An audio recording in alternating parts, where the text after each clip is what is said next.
What's up, everybody? Welcome back to another episode of the Voltage and Villains podcast. Today, we're going to be covering the murder of Howard Pilmar. This one hits a little bit closer to home today. Why? Because this takes place in New York City. Oh. This murder takes place in New York City at a very popular office supply store with a very somewhat, I guess you could say he was popular individual in New York City. He was a businessman. Around what time was this? This was in the 90s. So this takes place in March of 1996. Late 90s, okay. Yeah. So this case is pretty crazy. Are you ready? You ready for it? Howard Pilmar was a businessman in the 90s. But he wasn't just any businessman. He inherited an office supply store from his father. And then he later expanded into the coffee industry. He actually opened up a coffee shop named Phillips after his son. He named it after his son. That's cute. And this coffee business was booming. It was apparently so impressive and doing so well that Howard opened up a second location. No, it was booming. Yeah, it was booming. You know how popular Starbucks is? Yes. He basically did that with his own coffee shop in the early 90s. Awesome, and he started in New York City. Yeah. And his dad, Frank Pilmar, actually said, yeah, he was a visionary on that early. He actually said, yo, I believe that a lot of people will be like New York City in the future. A lot of people will be walking around holding coffee cups, and a lot of people would spend a lot of money on coffee on a daily basis. And he was right, because now look, Starbucks is in almost every major city. Not just that. And there's a Starbucks. Coffee. There's like a Starbucks on every block in Manhattan right now. There's also like smaller coffee shops that are like really popular. Yeah. So coffee overall is a large thing in New York City. It's a large business. So he was early to that. Howard married a woman named Roslyn in 1982. They were high school sweethearts, and they welcomed their son, Philip, who the coffee business is named after, in 1986. Roslyn left her stable job as a dental hygienist to manage the successful Philip's coffee business. I think it makes sense, because it's like, you see how his dad handed him the supply company. I think it makes sense because it's named after his son. So he could pass that down to his son. So the mom managing it makes sense. Her mom leaving the job to, a nice little family business. To outsiders, their life seemed like the ideal New York City success story. So now we fast forward on the night of Thursday, March 21st, 1996.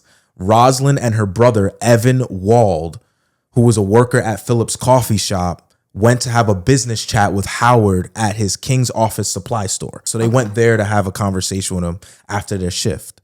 Because of this meeting, Philip, who's Roslyn and Howard's son, was being taken to hockey practice by his nanny, Heather. After they visited Howard's office, they left shortly after having the meeting with him. And they said that Howard stayed behind because he wanted to stay back, finish up some work, and watch the basketball games either at the office or at a sports bar. Later that night, around 9:45 p.m., Roslyn left Howard a voicemail. She called him. He didn't answer.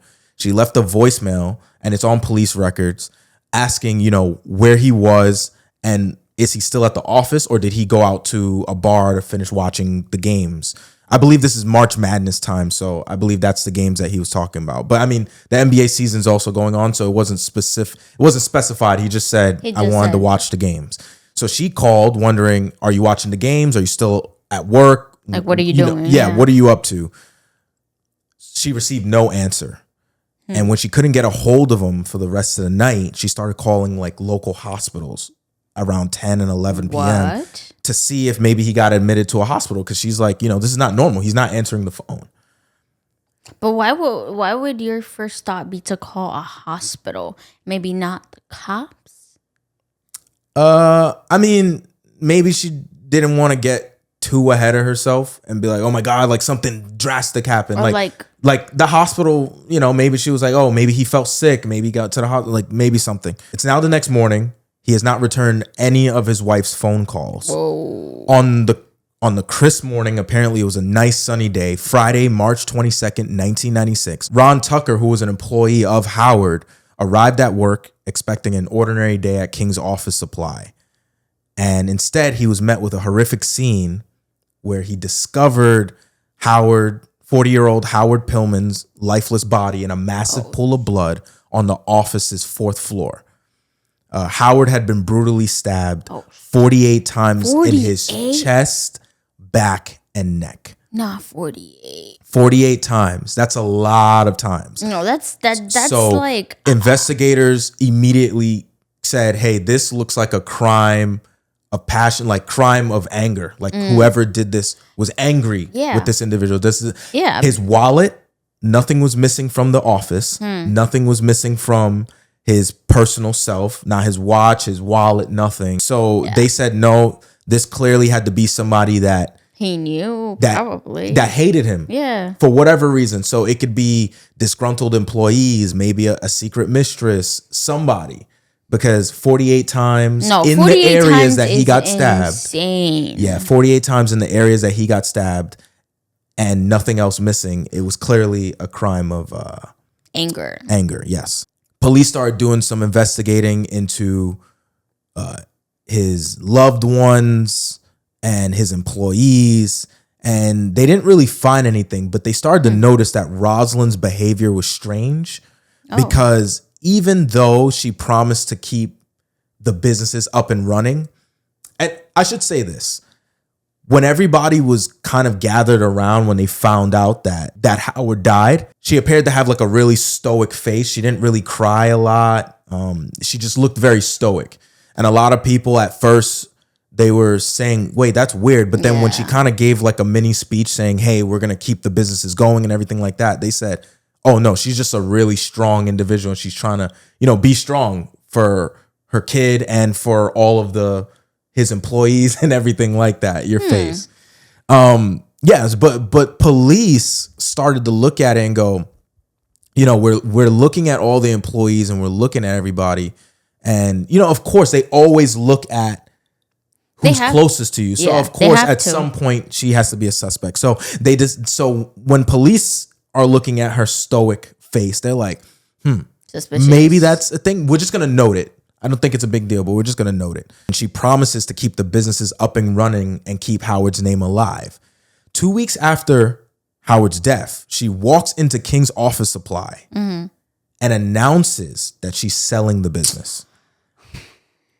She did it. She did it. That's your guess? Is that she did it? She did it. All right, well, let's see. Because how do you go back on your word? She did it. When your husband of like high school sweetheart. High school sweetheart. You have a kid with and are in love with and have the perfect life with. Yes. And when they asked her about like, hey, how was your marriage and how was things like that? She was like, oh, the marriage was perfect. Everything was going great. And now he's dead. I'm devastated. So she gave a positive testimony and she had a stoic face. They noted all that down. Yeah. So when she came in and she promised to keep the businesses up and running and she turned her back on that 2 weeks later. So then they start doing some digging around, maybe to see what type of clues can they find that can help them solve this case. They found out that Roslyn, for 3 to 4 years, was secretly embezzling hundreds of thousands of dollars from her former employer when she was a dental assistant. And this is before the murder. So before Howard got murdered and before the police even found out that she embezzled this money, weeks before Howard's death, her old employer, the dentist that she worked for, found out because his accountant was going through some of the numbers. I guess it was tax time. Yeah. So he's going through some of the numbers. He's like, yo, some of this stuff doesn't add up. Ooh. So when they go back in the records, they find out that she was embezzling money from him. And get this, she direct deposited 186 checks from clients that was supposed to go to his business directly into her bank account. Nah, boy. So when they found this out, he didn't immediately go to the cops. He went straight to her. Yeah. And he was like, yo, I found out what you did. Right. You stole hundreds of thousands from me. I want it back. Now, I think the reason he did this is because he knew that she left to go manage this successful coffee business. Right. Their family business. The family business. Right. And she knew that her husband ran a successful office supply store in the city. So he's like, look, you stole it, but I don't think you needed it that bad. Yeah. Or maybe if you did, now you definitely have the money to pay me back. So just pay me back and I won't say anything because also she said, well, please don't tell Howard about this, her husband, because she was afraid that Howard would divorce her, and she would never be able to see her son Philip again. Yeah. So she said, hey, I'm going to pay you back. Just keep this on the hush. And he promised. And he said, all right, as long as you pay me back, nobody has to know. You don't go to jail. Howard doesn't know. I'm fine because I get my money back. And you're fine. You can continue doing what you're doing. So they made that agreement. And this is a few weeks before Howard died. I just have so many questions. Like, why would she embezzle all that money from the dentist? Meanwhile, your husband has a successful supply, office supply business. And then now, you're like, I understand why she didn't want him to find out. Like, I get it. But that just leaves a lingering question. Like, why did you even do it in the first place? Like, what the hell? Like, direct depositing and stealing that much money is a pretty bold move. So 186 checks. 186 checks totaling hundreds of thousands of dollars. Yes, just imagine each check is like $500 to $1,000. In addition to this, they found out that she also owed $15,000 in unpaid taxes on the coffee shop to New York State. And New York State was threatening to padlock its doors. Oh, shit. Basically seize the property and go, hey, you owe us money in taxes, and because you're not paying, we're going to come put a padlock on that door. New York State don't play. Yeah. So lastly, they learned that Howard and Roslyn's brother, Evan, didn't like each other. They were not fans of each other. So the last people that saw you alive, one of them doesn't like you.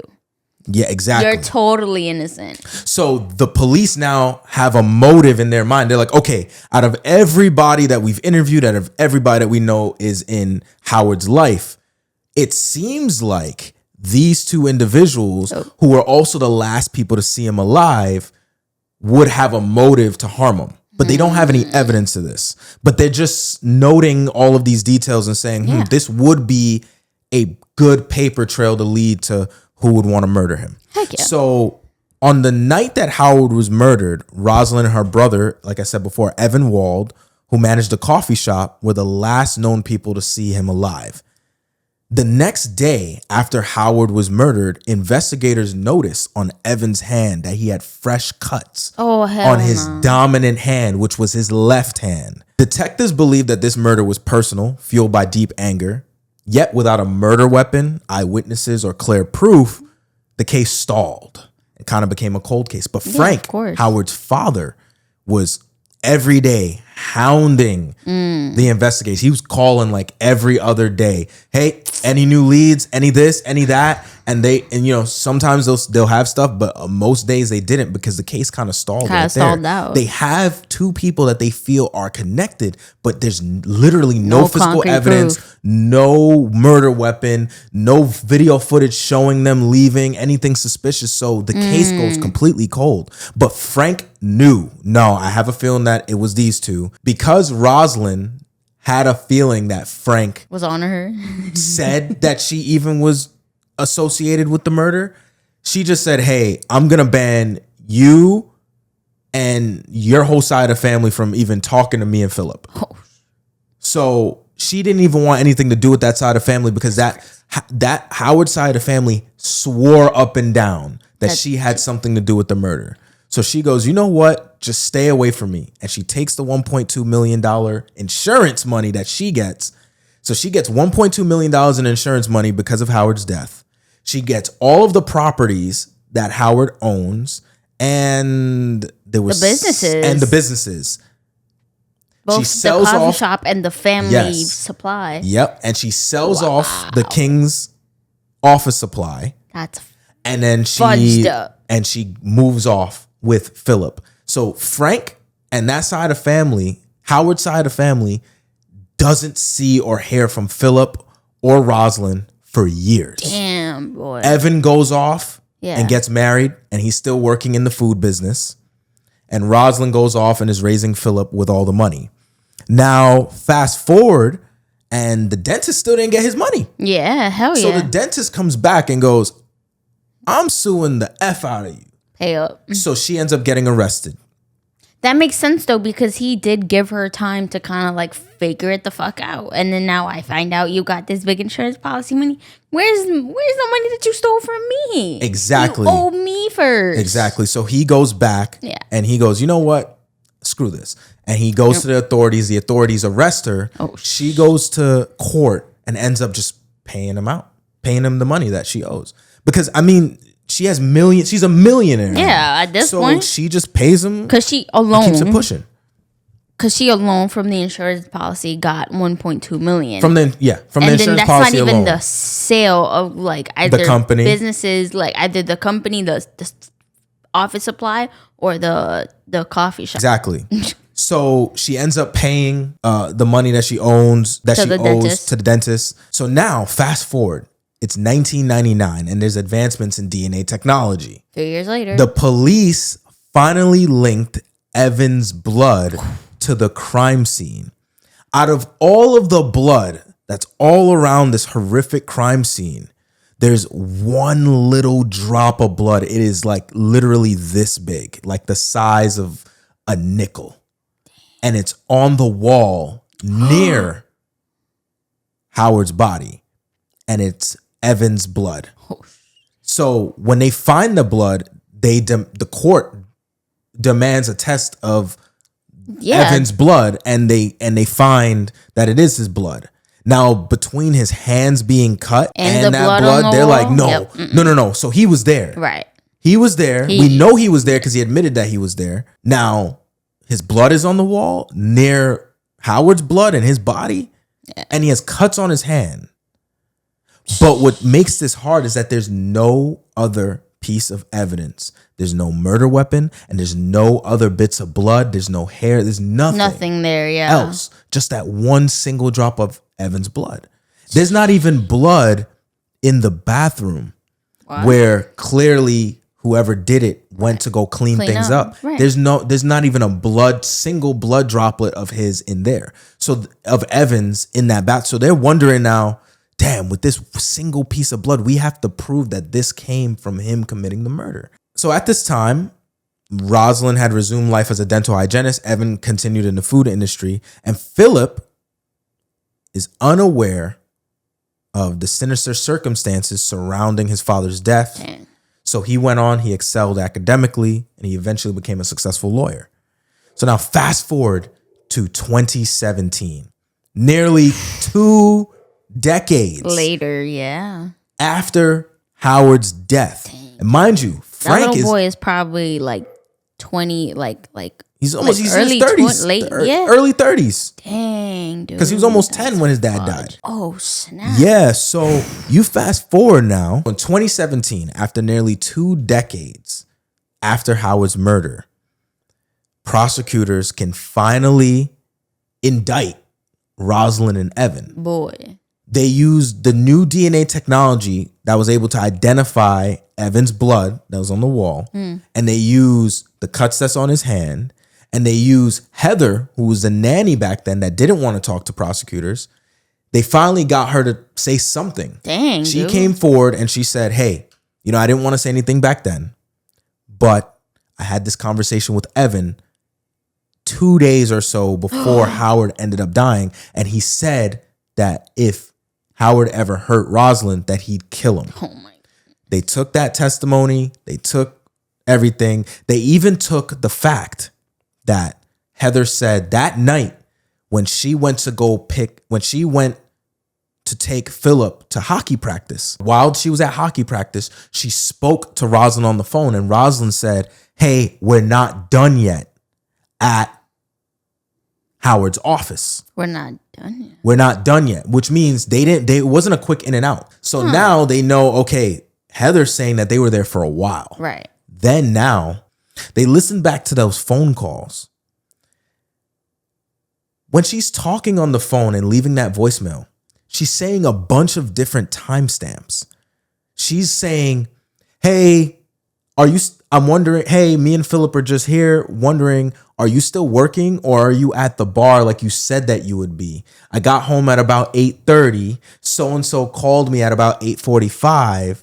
And at about 9 o'clock, she was just saying a bunch of different times. For what? And it sounded like she was trying to leave. Like set it up. Yeah. To set up her alibis and say on record the times that everything happened. That way, if they ever look at it and go, oh, he must have been murdered between this time and this time, they go, oh, well, no, she was home. Heather also, on top of saying that she called and she said, hey, we're still at the office. When she got to the house, all the lights were off. Roslyn was just freshly showered. And when she answered the door, she did not want Heather to come in. Whoa. So she said that was very weird because she had never seen Roslyn act like that ever. So now giving all these testimonies, they go, okay, she was acting suspicious. She was at the office for a while. There's blood on the wall that's from Evan. He has cuts on his dominant hand, which is his left hand. And there seems to be a paper trail motive for wanting to kill Howard. The last damning piece that can really show that maybe Roslyn really had a motive to kill him for money-related reasons. Remember, New York State had said, hey, Roslyn, if you don't pay these taxes by a certain time, we're putting a lien on this coffee shop business. Yeah. Guess what was the due date for that money?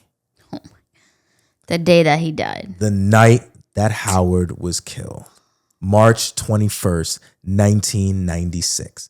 They said, yep, we're going to take up all this evidence. We're going to indict you. So they indicted him.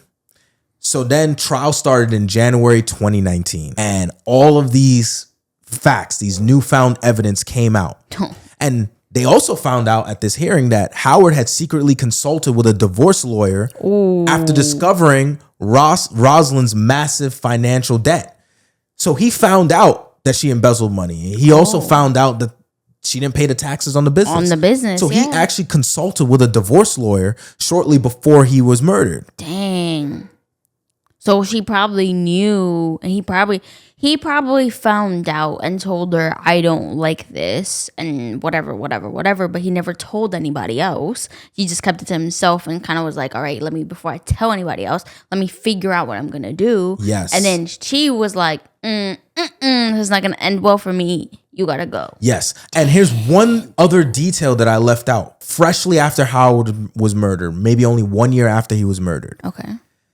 Police started putting up flyers around New York City to say, or outside of the coffee shop, and said, hey, if anybody saw anything that night or has any tips to provide to us, please reach out to this number.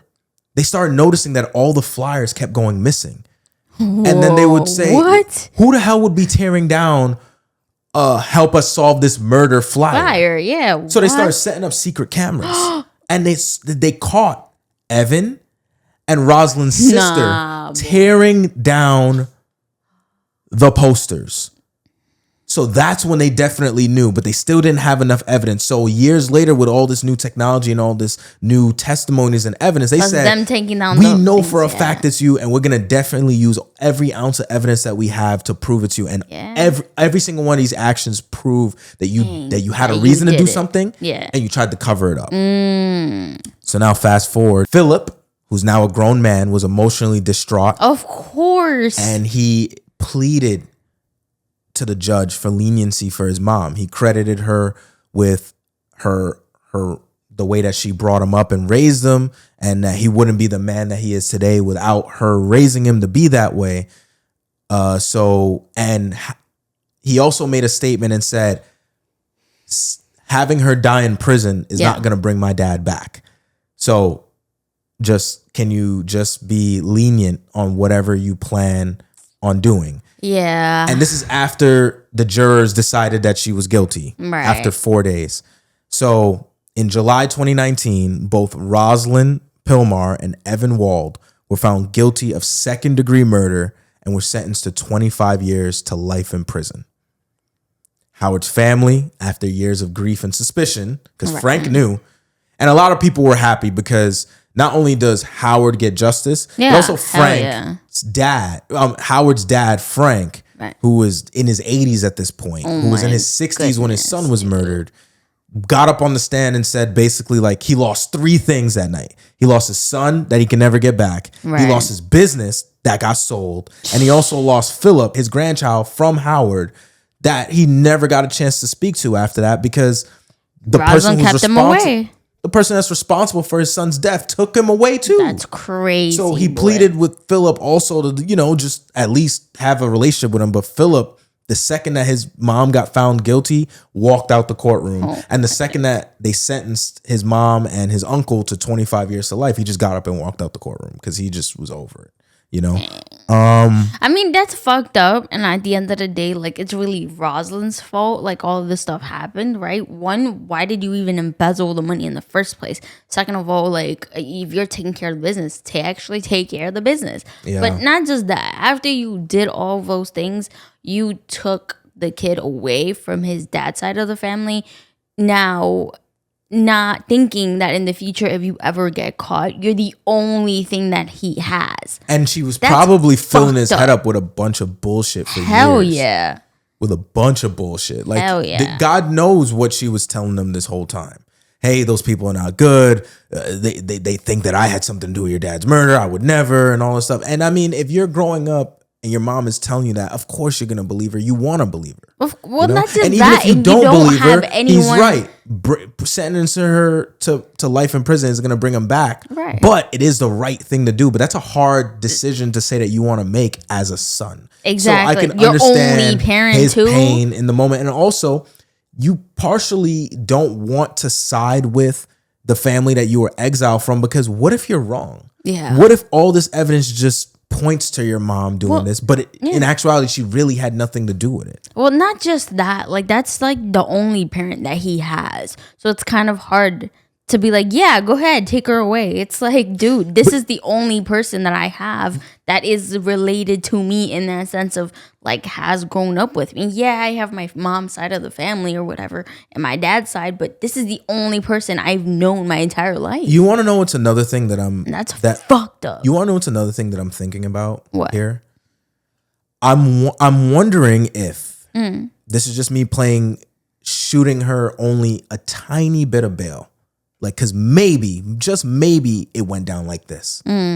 If she wasn't super sinister and just wanted to make sure that he died for the insurance money and so that way she can't take away Philip and all these things, what if there's a chance that she went over with Evan, who also co-managed the business with her, to tell Howard face to face, hey, I effed up and the business is going under and all this other stuff.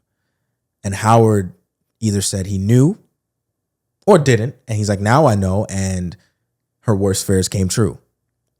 That he's like, yeah, because you're so unreliable. You're so untrustable. You're a criminal because you're embezzling money, whether he knew that or not. Right. And then maybe he told her that night, hey, yeah, I want a divorce because honestly, like, it's just not working, And maybe they got into a big argument about it because that was the night, that was the day that the money to New York State was due. So at some point, if she didn't have the physical money, who would she have to go to get the rest of it? Howard. So maybe that night, that's why her and Evan went there. And maybe he said, no, screw that. Like, maybe he said, hey, I'm going to pay it. You're no longer the manager. Maybe you're fired. Maybe you and Evan are fired. Maybe, I'm divorcing you. You guys are fired. I'm going to take it over. And maybe things escalated. And Evan, who sees that now Roslyn is super hurt about this, decides to get aggressive. And then that's why he ends up killing. And Roslyn, just decides, I'm not going to rat my brother out because I'm getting the best end of this stick too. So I'm just going to stay quiet. Even though I witnessed this thing and even though I didn't plan for this to happen, I don't want to say anything because they have another sister who ends up getting interviewed about this case a lot. And she always says, no, I highly doubt that my brother and sister had anything to do with this. They just want to pin it on somebody. They don't know who to pin it on. So they just keep trying to pin it on them. It seems like that family is just very loyal to each other down to the T no matter what. So there is a chance that maybe Roslyn didn't plan for Howard to end up dead. Right. And he did. And she just said, well, I'm not the one that did it. And I refuse to be the one to rat and say that my brother did it. because they don't have any evidence. So I'm just not going to say anything. You know why I don't fully agree with that? Because even if she didn't necessarily plan to do it, she would still be distraught that it ended up like that. I don't think they'll ever admit whether or not they planned it, but I'll tell you this. I feel like they did plan it. I feel like Roslyn and Howard did have a conversation about this, right? And they did talk about it. They briefly breezed over the fact that she embezzled the money from the dentist. And then he was kind of like, no, because you could be embezzling money from me. So gotta cut you off, right? And then the night that the money for New York State was due, I feel like she needed like backup to tell him that the money for New York State was due for the coffee shop. So that's when, because the next day they would have came in and shut that shit down. Exactly. Mid-operation. And Evan knew kind of like the situation. And instead of Evan seeing that, okay, Howard is being a little supportive, Howard was already being like, no, you have to, like, we're going to get divorced. Like, I don't know, you got to figure it out. Like, you can't be a part of this business anymore. Like, your brother's fired. Like, I feel like that's probably what happened. And it ended up probably becoming either they planned it if he didn't cooperate or they didn't. And things just escalated. But my thinking would be, why the hell did you end up with a knife? And why did you bring a knife to an office meeting? That's and my point. You stabbed him 48 times. That's a lot. I feel like she stabbed him too, though. But I feel like she stabbed him too, though. I feel like she didn't just let him just do it. I feel like she took part in it. And I feel like it'd be hard to prove that she took part in it because you can't find her blood on the crime scene. But I feel like she did it. I feel like, yeah, like he could be angry or whatever, but the part of me feels like, either two people stabbed him or when Evan was doing it, he was, because it's overkill. 48 times is overkill. 48 times is more 48 times means like you're really enraged or you're trying to really make sure this person is dead. And if he was trying to make sure he was really dead, then that would point towards a plan. I feel maybe, that's... oof. Yeah. Either way, justice was served for Howard. Thankfully, yes. Thankfully. I'm glad that Frank, his dad, got a chance to see justice, take place especially in court. After the case went cold. Like, once a lot of cases go cold, like, it's just the family fighting to figure out what the hell's going on. Exactly. The cops be like, Exactly. So I'm glad that justice was served. Right. Hopefully it was served to the right people. Right. I believe so. I believe so too. And best of luck to Howard's family and rest in peace to Howard Pilmar. Best of luck to Philip. Best of luck to Philip as well. Because he's the main victim of this entire thing. He's getting the worst of it. Yeah. Which sucks. Yeah. Because now his mom's in prison. It's kind of Roslyn's fault. I'm not going to lie. Yeah, his mom's in prison. His dad's dead. He doesn't have a relationship with any of his grandparents on his dad's side. And I mean, how do you maintain a healthy relationship with the family on your mom's side? Like, maybe you can, but there's always this lingering weird feeling of like, did they lie too? Like, yeah, exactly. Yeah. It's just weird now. Hopefully there's a lot of peace and healing that could go on with this whole situation. It's very unfortunate. Yeah. If you guys enjoyed this episode, like the video, turn on automatic downloads if you're listening on Spotify. That way you can get all of the episodes that we release. We release a lot throughout the week. And if you have any case suggestions, drop that in the comment section down below and let us know interesting cases that you want us to cover. Do you have anything else you want to say? That's all. Thank you for joining. Bye. Take care.